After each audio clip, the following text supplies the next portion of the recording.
namhlanje ubizwa ngenyoni umuhlala umfazi omnyama ubizwe ngedimoni muhlabile for abadala bakubiza ngenhlobo endiyala mosaqoka impahla yakhe amanga aqoka ibheshu manje bazothi ngiyasangana awukibuyele esimpandeni ngithi eJabule ibibhalwe emehlweni kowesilisa wakukhumalelwa isisende sakhe.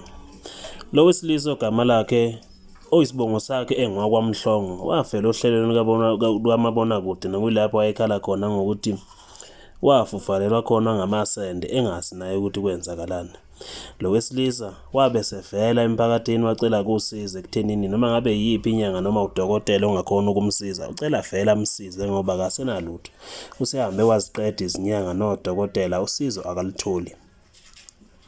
Zikhona-ke izinyanga ezifana nokhehlelezi no-King Bhaka abavelayo ke bakuveza ukuthi-ke lo wesilisa babona sengazi ukuthi akusiyo umuntu ongalapheka kalula.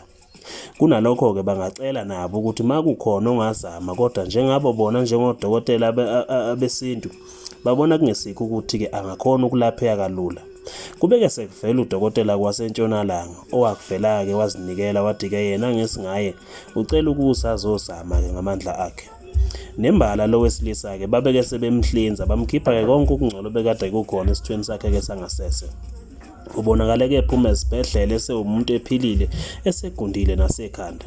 Lo wesilisa-ke kusolakala ukuthi-ke kazi ukuthi-ke njengamanje use-right futhi-ke akukho okungahle kumphazamisa empilweni-ke yakhe. Kanti udokotela wakhe obekade emhlinza ukuvezile ukuthi kuyothi kushaya uDisemba iyobe sewumuntu naye osenza-ke izinto ezenziwa ngabanye abantu emphakathini.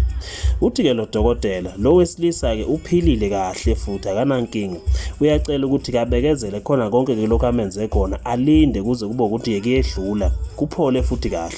Wabe semthembisa ukuthi ngoDisemba uyobe sekwazi ukujabulisa kwakhe kanjalo-ke futhi esekwazi nokukhanda ingane njengoba ubengasakwazi kwenza lutho.